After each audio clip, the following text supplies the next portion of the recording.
कि वो दहशतगर्द हैं, उनको इंडिया सपोर्ट करता है और इस दहशतगर्दी में अफगान एजेंसियां शामिल हैं। उन लोगों से मुज़ाकरात करने की ना मशवरा दे सकता हूँ ना बात कर सकता हूँ जिनके हेड ऑफिस और फरारी कैंप भारत में हैं।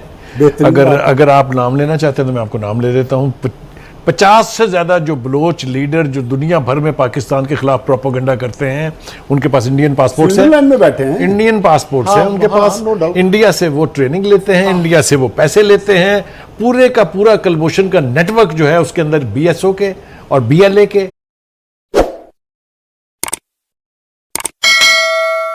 दूसरी बात, बलूचिस्तान में दहशतगर्दी के हवाले से जिस पर भी तबसरा किया है इमरान खान साहब ने, और जो हमारी एफसी पर हमला हुआ है जिसके नतीजे में नुकसान हुआ है, शहीद हुए हैं लोग, ये फितना भी बहुत देर से चल रहा है और मौजूद है। और ख़ास तौर से बलूचिस्तान में इसलिए है कि जो जिक्र किया उन्होंने, स्पिन बोल्दक का एक इलाका है जहाँ पर फरारी कैंप्स हैं जिनको रॉ, मुसाद और DS नहीं BLA नहीं वो जो BLA एलिमेंट जो उनकी खुफिया एजेंसी है, जो खुफिया एजेंसी है, अफगानिस्तान की जो खुफिया एजेंसी है, DNA something like not DNA, DSN के समथिंग इस तरह का नाम है उसका।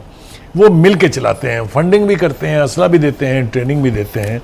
और फिर रात के अंधेरे में, चूंकि बॉर्डर पोरस है वहाँ का भी, चमन से लेके कंधार तक, जैसा इन्होंने कहा, रात के अंधेरे में वो इन्फिल्ट्रेट करते हैं और फिर अजाब को बायस बनते हैं। चूँकि वहाँ पर Hindustan sponsored, CIA sponsored sleeper cells मौजूद हैं। तो ये एक फितना जो है बदरजा आतम वहाँ मौजूद है। और ये हमारी जो एजेंसीज हैं उन्होंने बड़े इफेक्टिव ऑपरेशन किए, बहुत ज़्यादा कामयाबियाँ हासिल की, लेकिन ये बात अभी वहाँ पर ख़त्म नहीं हुई है। अच्छा बुखार साहब, बात ये है कि ये सिर्फ ये बॉर्डर नहीं है। अगर आप ईरान और मंद वाला बॉर्डर भी ले लें ना, तो उस एरिया में भी यही इंसर्जेंसी होती रहती है। और जिस आप इंडिया की बात कर रहे थे उसका नाम NDS है, NDS अफगानिस्तान की, ठीक है। NDS, तो ये वो एलिमेंट्स हैं, देखे ना, मंद के बॉर्डर से लेके आप जब चमन के बॉर्डर तक आते हैं तो ये पूरा बॉर्डर अफगानिस्तान और ईरान के साथ कनेक्टेड है।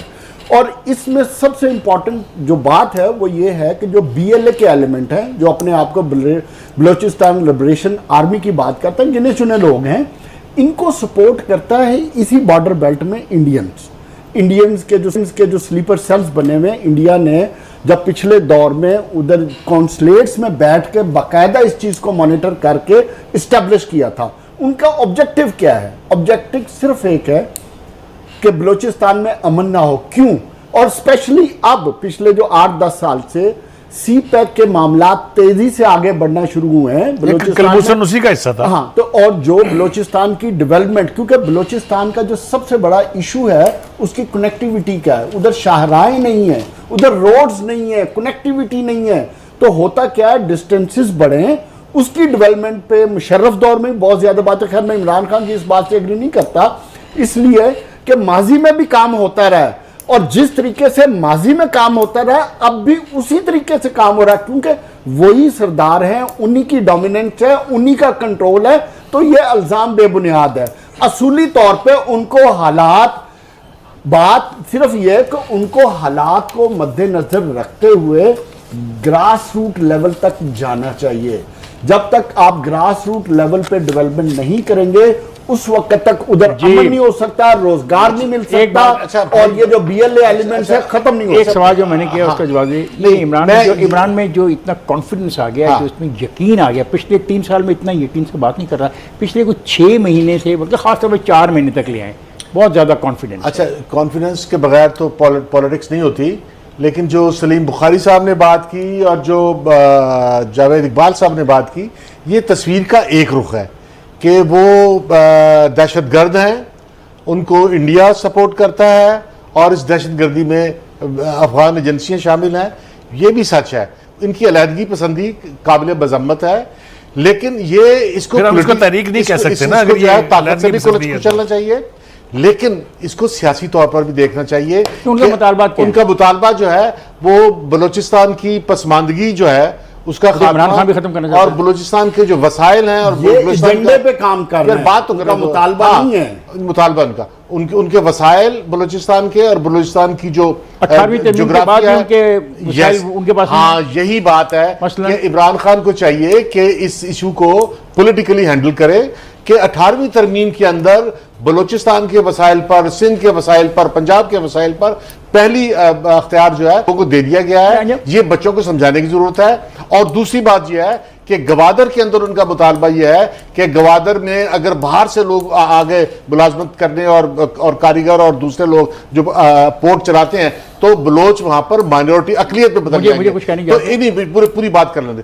तो एक तो यह है कि इनके जो पॉलिटिकल और इकोनॉमिक मुतालबात हैं इसका नैरेटिव, इसका एक पैरेलल नैरेटिव जो है वो गवर्नमेंट ऑफ पाकिस्तान को देना चाहिए और इनसे बात भी करनी चाहिए। अंजर साहब, दो सवाल हैं छोटे से जो जानना चाहेंगे लोग। हाँ। सेनेट के लोग कहाँ से आते हैं वहाँ के जो सेनेटर, अब let me finish my one word. Senator कहाँ से आते हैं वहाँ के? कौमी असेंबली के, प्लीज़ आप चुप रहें जावेद साहब, आप बिला वजह अंजम को आप उलझा रहे हैं। अंजम बिल्कुल सही बात कर रहा है, आप उलझा रहे हैं, गलत काम ना करें। सेनेटर कहाँ से आते हैं वहाँ के नेशनल असेंबली के मेंबर कहाँ से आते हैं, वहाँ की प्रोविजनल असेंबली कौन मुंतखब करता है, ये देख लीजिए।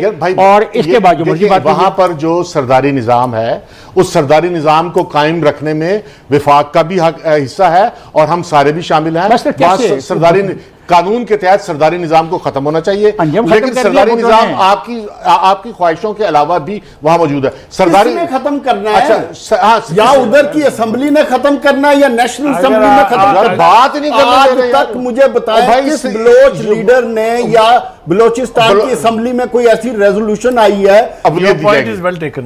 मैं जरा कुछ अर्ज करना चाहता हूँ। पहली बात तो यह है कि चाहे दुनिया इधर की उधर हो जाए, मैं उन लोगों से मुज़ाकरात करने की ना मशवरा दे सकता हूँ ना बात कर सकता हूँ जिनके हेड ऑफिस और फरारी कैंप भारत में हैं। अगर आप नाम लेना चाहते हैं तो मैं आपको नाम ले देता हूँ। 50 से ज़्यादा जो बलोच लीडर जो दुनिया भर में पाकिस्तान के खिलाफ प्रोपोगंडा करते हैं, उनके पास इंडियन पासपोर्ट है, स्विट्जरलैंड में बैठे हैं, इंडियन पासपोर्ट है उनके पास। इंडिया से वो ट्रेनिंग लेते हैं, इंडिया से वो पैसे लेते हैं। पूरे का पूरा कलभूषण का नेटवर्क जो है उसके अंदर BSO के और BLA के इनके सारे बंदे जो हैं वो इन्वॉल्व हैं। उनसे मुज़ाकरात की मुशावरत मैं नहीं दे सकता।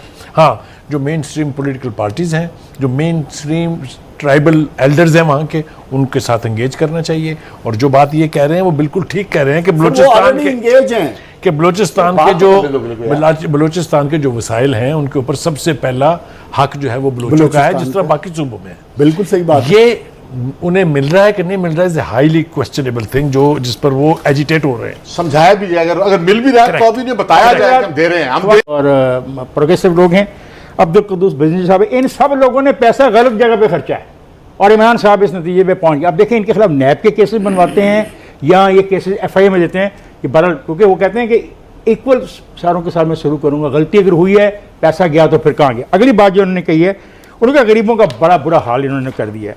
उन्होंने कहा मैंने 700 अरब का पैकेज दिया है, 700 अरब का, वो पता नहीं किधर चला गया। एक बात की उनको बड़ी खूबसूरती, आज वो शौक़ है इमरान खान साहब को अच्छी जगहों को विज़िट करने का ना, अच्छी जगहों को मैं कह रहा हूँ, मतलब है कि खूबसूरती है जहाँ ग्रीनरी होती है। आज हेलीकॉप्टर से पूरा का पूरा उन्होंने देखा, ओह भाई खूबसूरत है, सनोबर के दरख्त हैं। और ये सनोबर के वो दरख्त हैं अंजम साहब जिनको आसिफ अली जरदारी ने जब वो मालियात का वज़ीर था तो बचाने की हर मुमकिन कोशिश की कि